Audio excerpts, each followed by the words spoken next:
জানতাম দারুণ স্বাদ হবে, হয়েছেও তাই।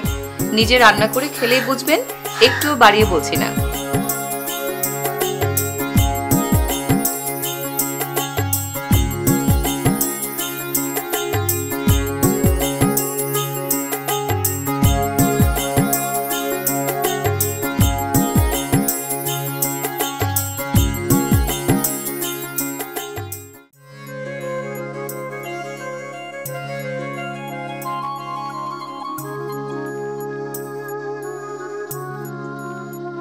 যতদূর দৃষ্টি যায়, চোখ জুড়ানো সবুজের দারুণ নকশি কাঁথা।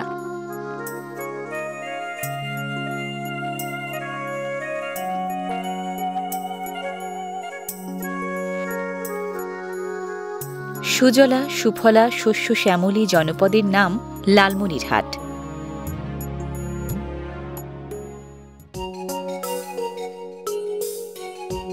লালমনিরহাট জায়গাটা যেমন সুন্দর, মানুষজনও অতিথিপরায়ণ, আর খাবার দাবার যেমন ঐতিহ্যবাহী তেমনি সুস্বাদু। প্রিয় দর্শক, লালমনিরহাটের খুব সুস্বাদু এক খাবার রান্না করে দেখাবেন হাতিবান্ধার রাঁধুনি অপিয় নাপা। কচু শাকের ডাঁটা দিয়ে ডাল রান্না। কচু আমাদের খুব চেনা সবজি, ইংরেজিতে বলা হয় ট্যারো। মুখী, লতি, পাতা, ডাঁটা, কচু গাছের সবকিছুই খাওয়া যায়। আজকের রান্নাটা হবে শুধু ডাঁটা দিয়ে। আপা, এই যে কচু শাকের এই ডাঁটাগুলো ছোটবেলায় আমরা খেলতাম, বলতাম কি এটা খেলে নাকি চুলকায় বা ধরলে চুলকায়। তাহলে যে রান্না করতেছেন যে তাহলে মানে খেলে কি চুলকায় নাকি? না, ওটা থাকবে না। আর আপনারা সব সময় খান এটা? খাই তো। আর সময় খাইলে কোন সময়টা? যেমন বৃষ্টি নামে, আচ্ছা, তখন খাইলে মুখে ধরে না, এখন একটু মুখে ধরে। ও আচ্ছা আচ্ছা, মানে বর্ষাকালের ওই কচুগুলো একটু কড়া হয় কম, আর এখন একটু মুখে ধরে বেশি, তাই একটু ধরে।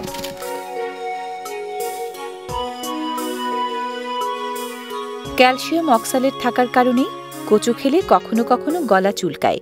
রান্নার সময় লেবুর রস বা সিরকা দিলে গলা আর চুলকাবে না।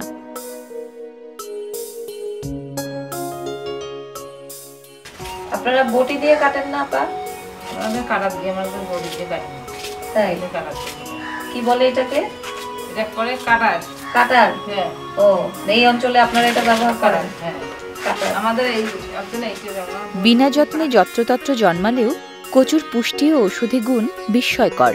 ক্যালোরি, শর্করা, fibre, fat, sugar, protein, beta carotene, thiamine, riboflavin, folate, iron, calcium, magnesium, manganese, phosphorus, potassium, zinc এবং ভিটামিন এ, বি, সি ও কে কি নেই এতে? তারপর কচুটা কাটার শেষ, ওটা আলুটা শেষ না? আচ্ছা। কচুর ডাঁটা কাটার পর এবার আলু কাটার পালা। শুধু বাংলাদেশে নয়, দুনিয়া জুড়েই আলু খুব জনপ্রিয় এক সবজি। আলু দেয়া যায় না এমন খাবার কমই আছে। স্বাদ আর পুষ্টিগুণেই আলুর এমন জনপ্রিয়তা।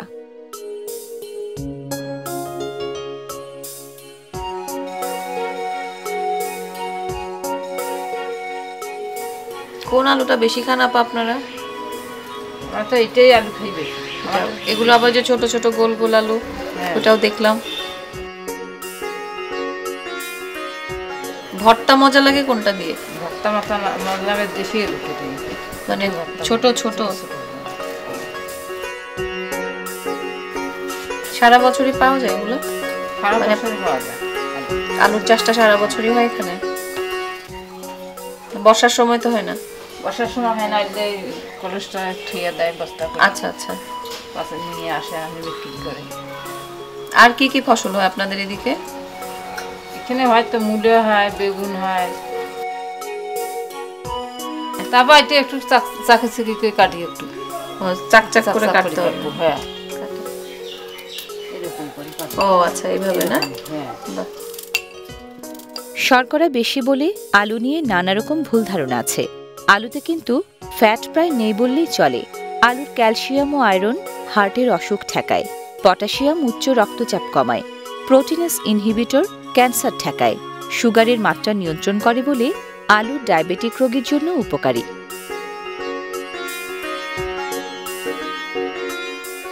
আলুর পর এবার পেঁয়াজ।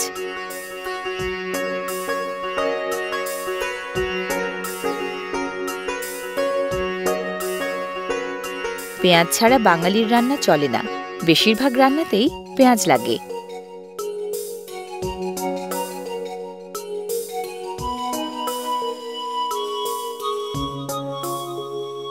পেঁয়াজকে মশলাও বলা যায়, সবজিও বলা যায়। মশলা হিসেবে এটি যেমন স্বাদবর্ধক, সবজি হিসেবেও তেমনি উপকারী।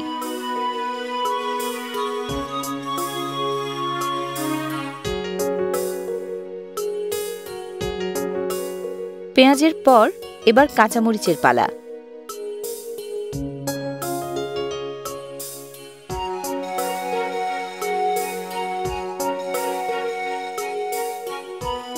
কাঁচামরিচের বৈজ্ঞানিক নাম ক্যাপসিকাম অ্যানাম। প্রচুর পরিমাণে dietary fibre, vitamin A, vitamin C, antioxidant এবং অ্যান্টিব্যাকটেরিয়াল গুণ থাকায় স্বাদবর্ধক এই কাঁচামরিচও শরীরের জন্য খুব উপকারী। পানিতে ভেজানো হচ্ছে মসুর ডাল। এর বৈজ্ঞানিক নাম লেন্স কিউলিনারিস, ইংরেজিতে রেড লেন্টিল।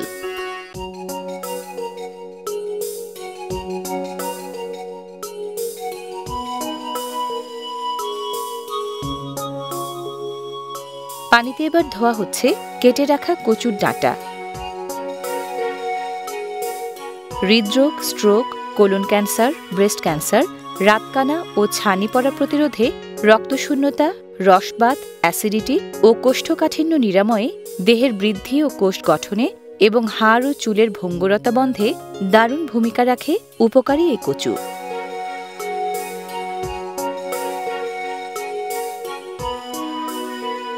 ধোয়া হচ্ছে কেটে রাখা আলুও।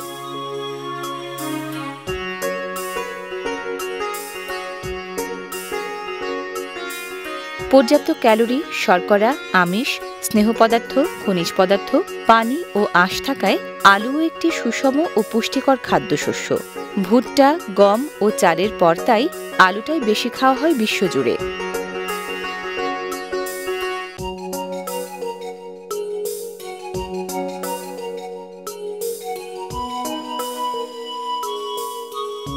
ভিজিয়ে রাখা ডাল এবার ধোয়ার পালা। বাংলাদেশের বেশিরভাগ মানুষ কম বেশি প্রতিদিনই কোনো না কোনোভাবে ডাল খান। প্রচুর প্রোটিন থাকায় এটা মাংসের খুব ভালো বিকল্প। আমিষের চাহিদা মেটানোর পাশাপাশি খারাপ কোলেস্টেরল, ডায়াবেটিসের ব্লাড সুগার, উচ্চ রক্তচাপ, বাড়তি ওজন, হৃদরোগের ঝুঁকি এবং হজমের সমস্যাও কমায় এই ডাল।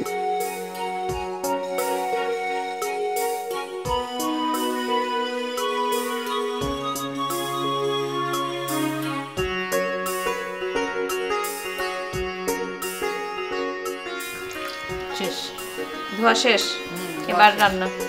রান্না করব। চুলার কড়াইয়ে প্রথমে দেয়া হলো কচুর ডাঁটা।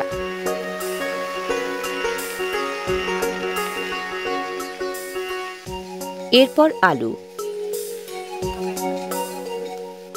এবার ডাল,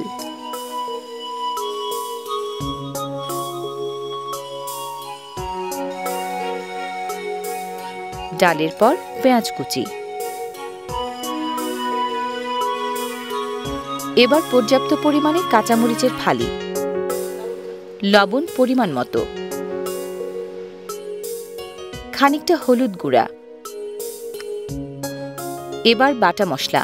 প্রথমে জিরা বাটা, পরে রসুন বাটা, এরপর ধনিয়া বাটা, এবার আদা বাটা।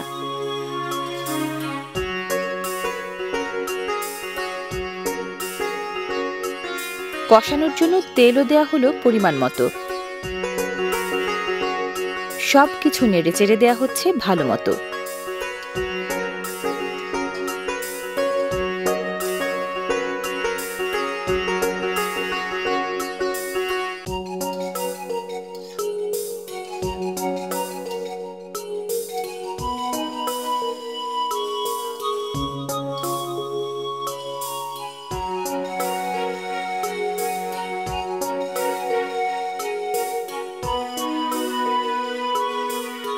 ঢাকনা দিয়ে ঢেকে এবার বেশ কিছুক্ষণ জাল।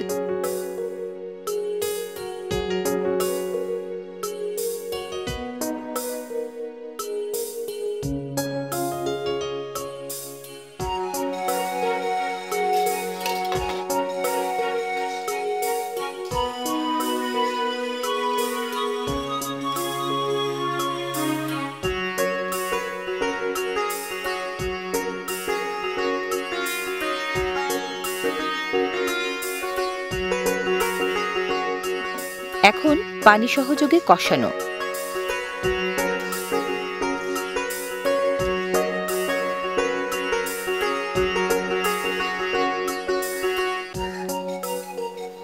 ঢেকে দিবে, তাড়াতাড়ি সিদ্ধ হবে। হ্যাঁ, ঢাকনা দিয়ে আবারও ঢাকা হলো তাড়াতাড়ি সিদ্ধ করার জন্য।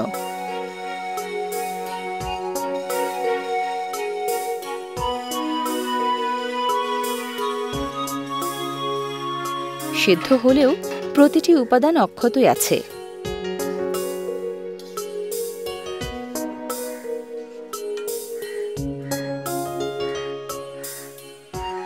ভালোমতো নেড়েচেড়ে দিতেই বদলে গেছে চেহারা।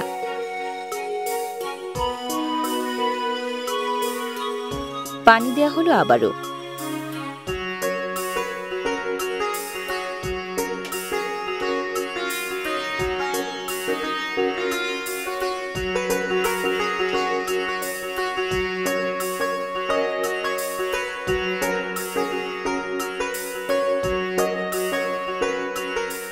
ঢাকনা দিয়ে ঢেকে আবারও বেশ খানিকক্ষণের জাল।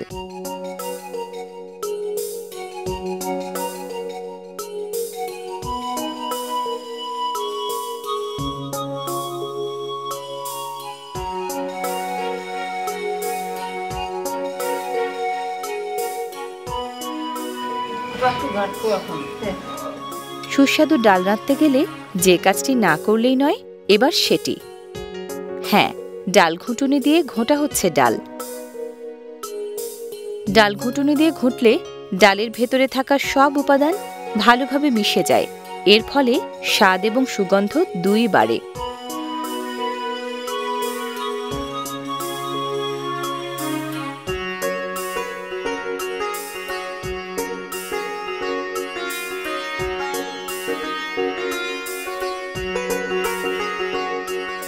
বলকোঠা ডাল নামানো হচ্ছে এবার। নামানো মানেই কিন্তু রান্না শেষ নয়, বাগার দেয়া বাকি এখনো। এই বাগার দেয়াকে অনেকে তেলানি দেয়া বা সম্ভার দেয়াও বলেন।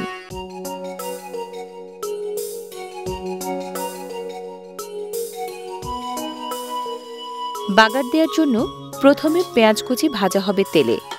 তেল দিবেন না পা?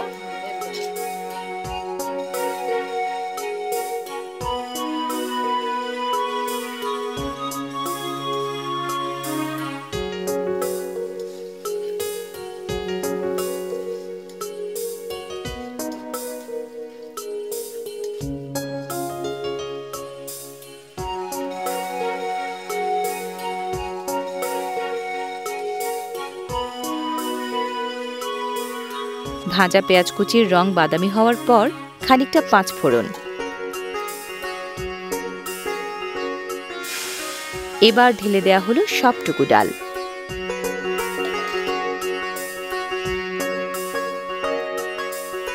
এখন নেড়েচেড়ে কিছুক্ষণ জাল।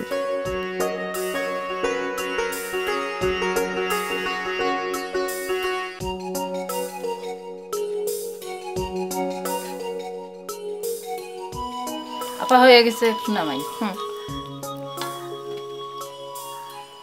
ডালি এখানে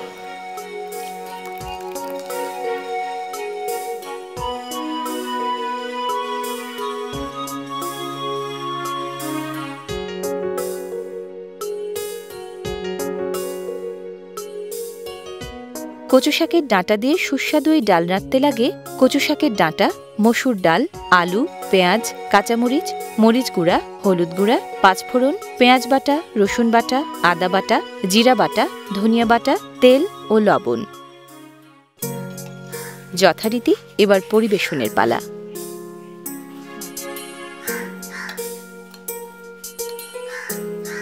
আপা খান। খাবো। গরম।